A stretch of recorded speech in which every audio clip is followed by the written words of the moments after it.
We continue our coverage of the developing situation in Myanmar, where things remain tense as protesters refuse to back down despite the crackdown by the authorities on the demonstrators who are opposing the military coup in their country.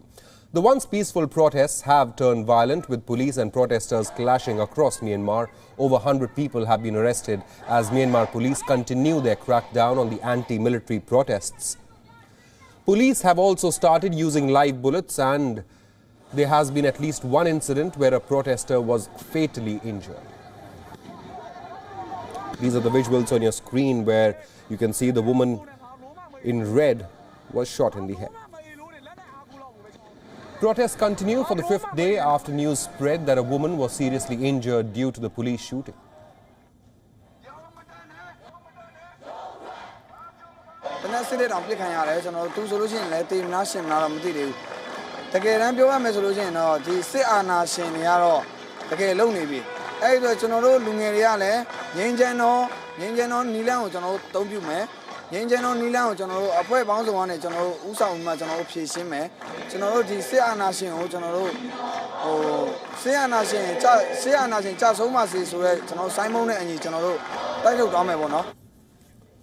Myanmar State Television, meanwhile, reported injuries to police during attempts to disperse the protesters it said were acting aggressively. The state television reported that a police truck had been destroyed at a demonstration in Mandalay.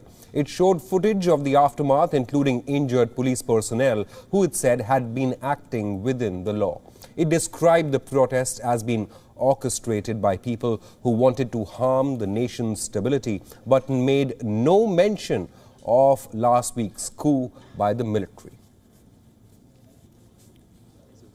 The protesters are demanding that power be restored to the deposed democratically elected government and are seeking freedom for the nation's elected leader, Suu Kyi, and other ruling party members who have been detained since the military took over power in the country. The growing defiance is striking in a country where past demonstrations have been met with deadly force. For better understanding of the developments in Myanmar, we are being joined by journalist Dave Grunebaum, who's joining us from Kuala Lumpur. Dave, thank you so much for giving us your time. Now, the protesters continue to pour out into the streets. Now, we just played out a visual for our viewers where a woman is seen collapsing to the ground after apparently being shot in the head during the protest. Now, she was shot by the authorities as they tried to control the ever-growing protests. Now, what are the protesters demanding? Are they just talking about restoring the status quo and handing back power to the democratically elected government, or what exactly are their demands here? They do not want to return to how things were just before the coup. They want the military completely out of politics and under civilian control. Keep in mind, this country's current 2008 constitution was drafted by the military. It guarantees them 25% of the seats in parliament, which gives them veto power. They have control of 3 ministries. They control the entire security apparatus in the country. And the demonstrators want to end this. They want a federal system in this ethnically diverse country.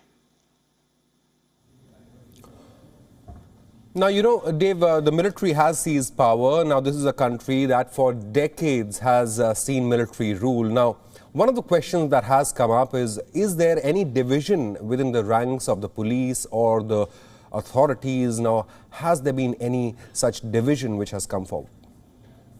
Well, with the police, yesterday, there were a small number of police officers in Naypyidaw, the capital, and Magwe, another city, that broke ranks and actually joined the demonstrators. Some of them wore red ribbons as a sign of solidarity.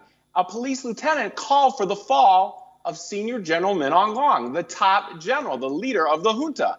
Now, these officers, they're facing serious repercussions. Jail time, good chance they're going to lose their housing, because housing for police officers is often provided by the police, which means their families are out. So this is a serious stance that these officers have taken. But the question now comes up is, are we going to see more police officers joining this? Are more police officers across the country going to break ranks and join the demonstrators? That's something we've got to keep a close eye on.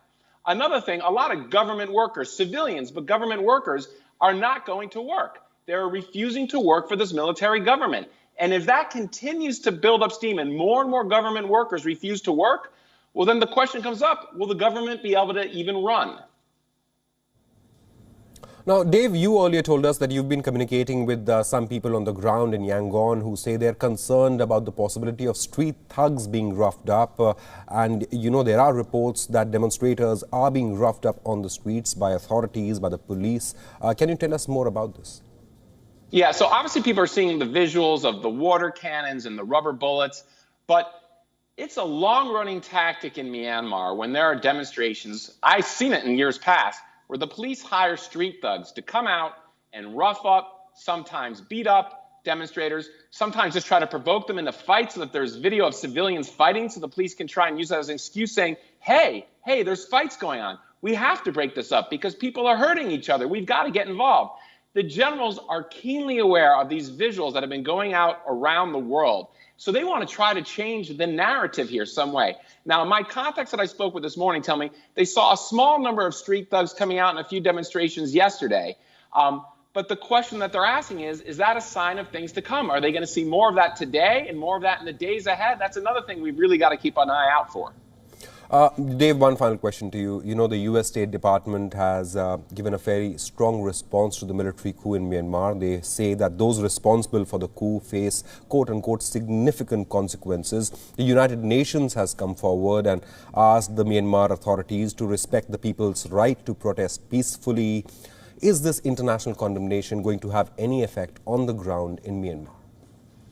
The generals were prepared for this. Statements from the United Nations, statements from Western powers like the U.S., they knew these were coming. The generals made the calculation before the coup. They decided that's not what's going to stop them. They're going forward with this. If they weren't prepared for this, they would not have gone forward with the coup last week. Dave Grunebaum, thank you so much for joining us from Kuala Lumpur, giving us the latest on the situation that continues to develop in Myanmar. WION is now available in your country. Download the app now and get all the news on the move.